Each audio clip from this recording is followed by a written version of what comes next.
Milestone number 2, you are building a stronger core. So let's go through the assessment and let's make sure that you know what happened, why you've been identified as a great candidate to get a quick win in this particular milestone. So the milestone, and Dean's here with us to kind of go through it with you, but the milestone assessment is a hurdle step. It's a single leg stance from the functional movement screen. So what I would do with a client is I'd have them go ahead and face our team there. And I'm going to have you bring one leg off the ground, bring your hip and your knee to 90 degrees, and just hold that for like 10 seconds, Dean. Good, so notice how Dean's pretty stable, right? Let's have Dean put that foot down, go to the other side, and just hold that there for like 10 seconds. Knee and hip are at 90 degrees. I'm looking for stability of his foot, as well as how everything looks. Good, excellent. So he does pretty well with that. Now let's just have Dean show us maybe an unstable single leg stance. So Dean, go ahead and bring one leg up.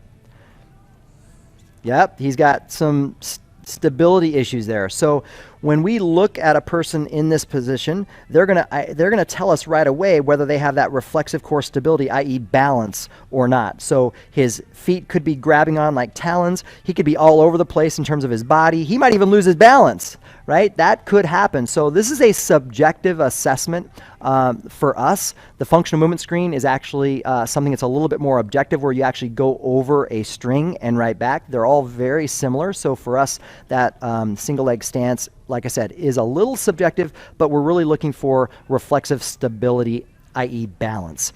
And when someone is able to show and demonstrate that they have balance, then we're going to really not even, they have a lower risk of injury. So they're sufficiently stable within the deepest parts of their core, and they have balance. But a lot of individuals generally are lacking that reflexive core stability. So we want to make sure that you guys know the assessment that we're using, as well as how to identify whether you are within that milestone or not, and how to get that quick win. So if you can be stable in that hips and knees at 90 degrees for that 10-second duration or longer on both sides, you have just gotten out of the milestone.